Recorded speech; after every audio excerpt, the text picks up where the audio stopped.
Hello, welcome. I am Renita Dindiao.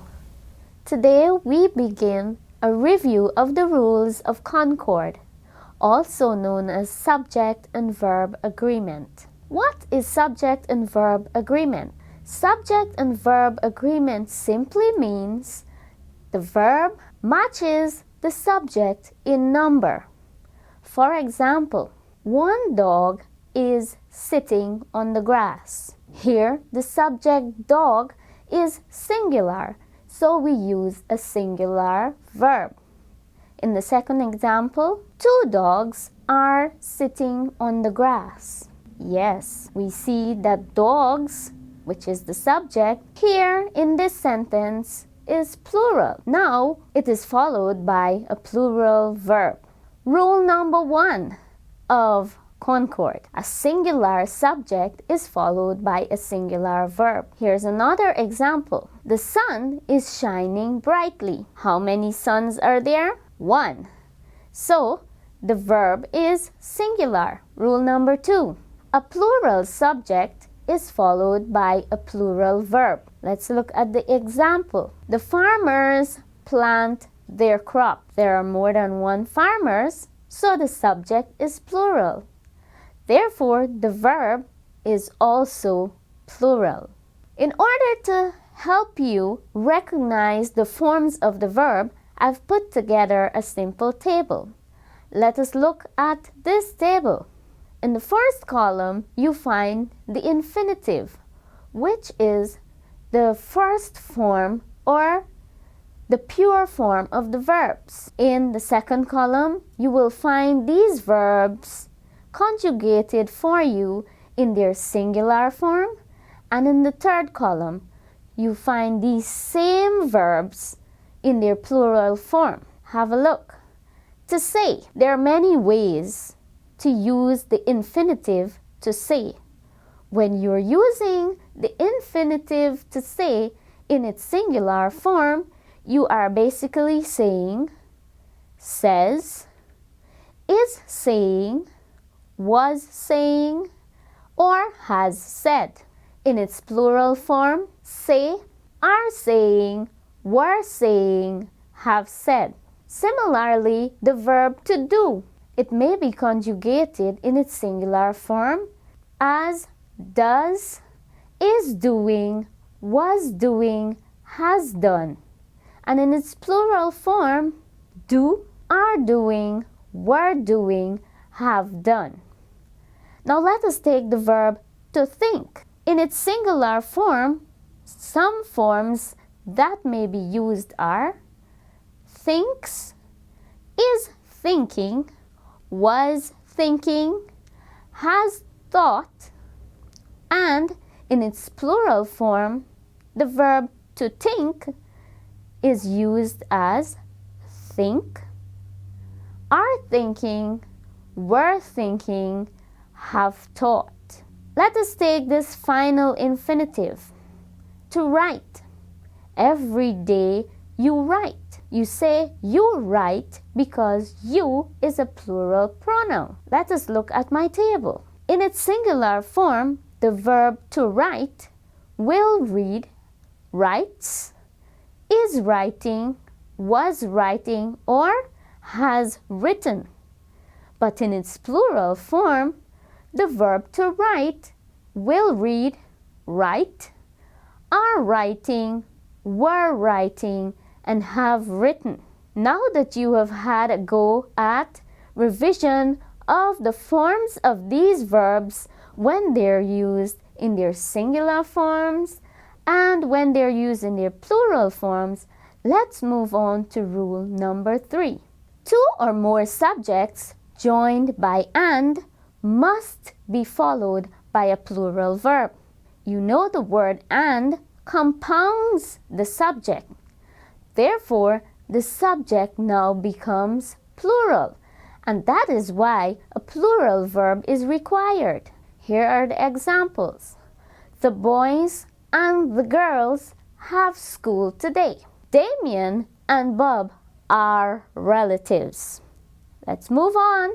Rule number 4.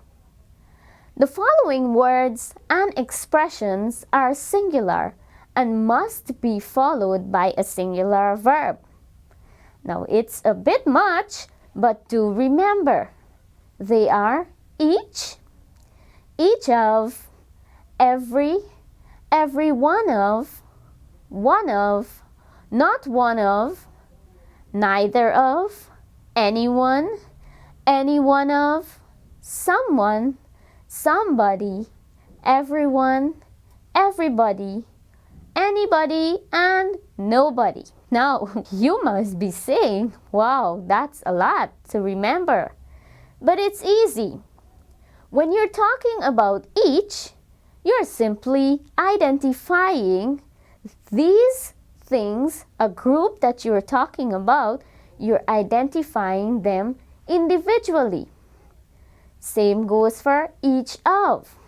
If you're talking about everyone, you are also identifying them from within a group. Let's look at some examples that will help us do this. Each of the boys wants to play. It means if I'm to separate all of the boys, put them in different rooms and ask them, would you like to play? I will get the same answer, yes, I would like to play, from each of the boys. Now, because each separates the boys, the verb for that sentence is singular. Similarly, every task has its challenges. We are speaking about tasks in their individual rights. Every one of the inmates has been tested. In this example, we are telling you that each of the inmates has been tested. One of the boys has been missing. Of the group of boys, there is only one who is missing. So the subject is singular. Hence, the verb has been is singular. Not one of the posts has proven to be true. Yes, there are many posts, but we're telling you in this example that not a single one of them has been proven to be true. Getting clearer now? Let's look at a few other examples. Neither of the girls has returned. Did any of the girls return? No, neither of them did. Anyone is allowed to examine the evidence. Someone needs to arrange the furniture. Everybody is responsible for their own health. Yes, anybody is free to visit the patient. Nobody wants to take the risk. In each of these sentences, you can see a clear demonstration of how the singular expressions are used with singular verbs. Note, each of these verbs have been from various tenses. So, we can have some more practice very soon. But first, let's look at rule number 5. With the expression either or and neither nor, the verb is determined by the noun or pronoun that is closest to the verb. Examples: either the boy or the girls are guilty. Either the boys or the girl is guilty. Look at this rule at work. Do you see how in the sentence where girls is closer to the verb becomes plural? Do you also recognize in the second example where girl is singular, how the verb also is singular? Yes, Now you need to remember that either or is telling me that it's never the two at the same time. It's either one or the other. Now, yes, in this example, we have one of the subjects being plural. Therefore, we need to look back at the example and see how rule number 5 was applied. What does rule number 5 say? With the expression either or and neither nor, the verb form is determined by the noun or pronoun that is closest to the verb. So, in example 1, girls is closest to the verb. So, the verb becomes plural, which is are. In example 2, girl is now singular. Therefore, the verb is singular. Let's move on to neither nor examples. Neither the boys nor the girl knows. Neither the boy nor the girls know. Recognize the difference? Yes. There you have it, boys and girls.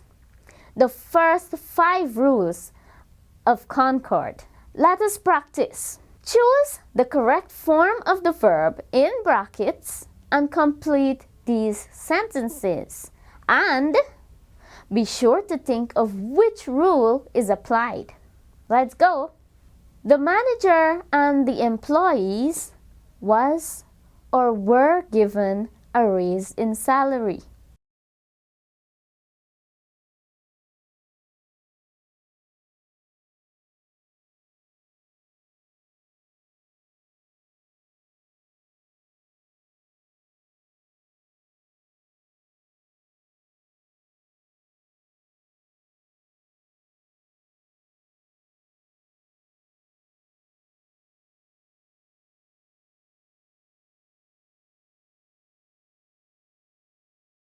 The manager and the employees were given a raise in salary. Which rule was used here? Yes, rule number 5. Employees is plural and that part of the subject is closer to the verb. So the verb used must be plural. Let's move to the second one. The one of the boys has or have been warned repeatedly.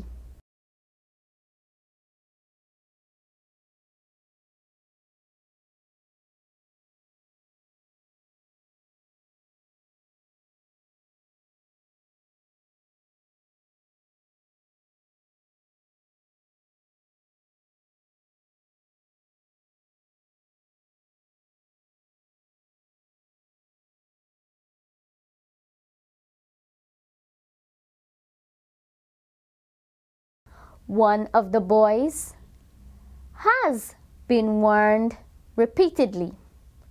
Yes, one of is one of those expressions that is singular.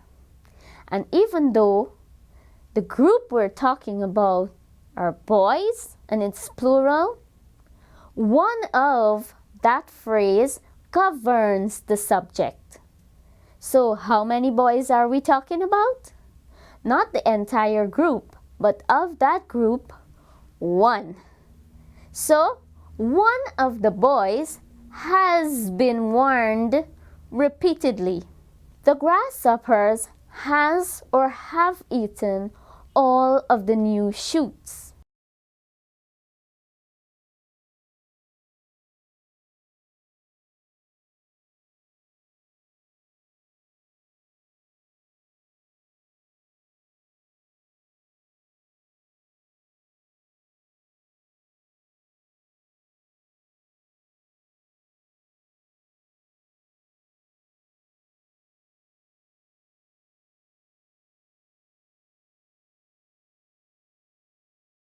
The grasshoppers have eaten all of the new shoots. Rule number 2 is applied. Plural subjects must be followed by plural verbs. Either the man or his sons is or are to be rewarded.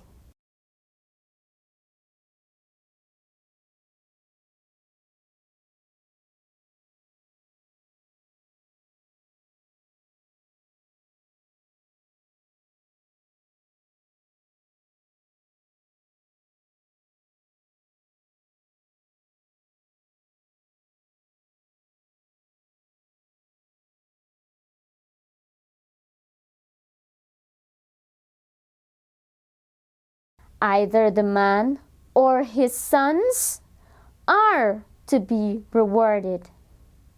Why? Our last rule says the subject closest to the verb governs the verb. Therefore, man, which is singular, does not govern the verb, but his sons. The answer is either the man or his sons are to be rewarded. The disguised traitor know or knows he will be caught.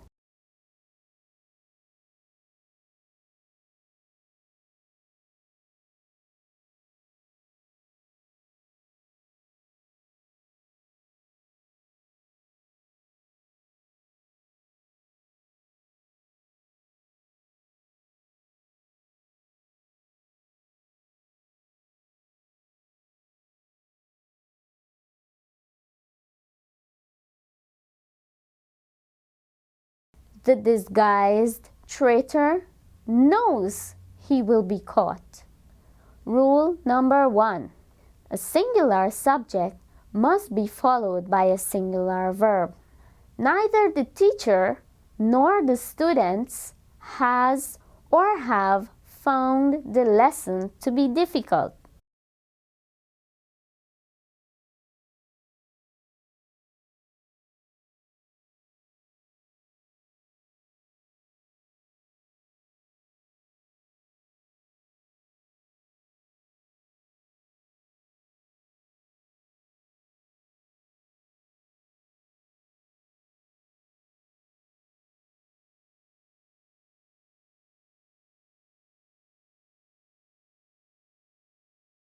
Neither the teacher nor the students have found the lesson to be difficult. That's it, boys and girls. Thank you for joining us for today's lesson. I hope the first 5 rules of Concord in review of today's lesson would have been refreshed in your minds. Do join us next time. Goodbye.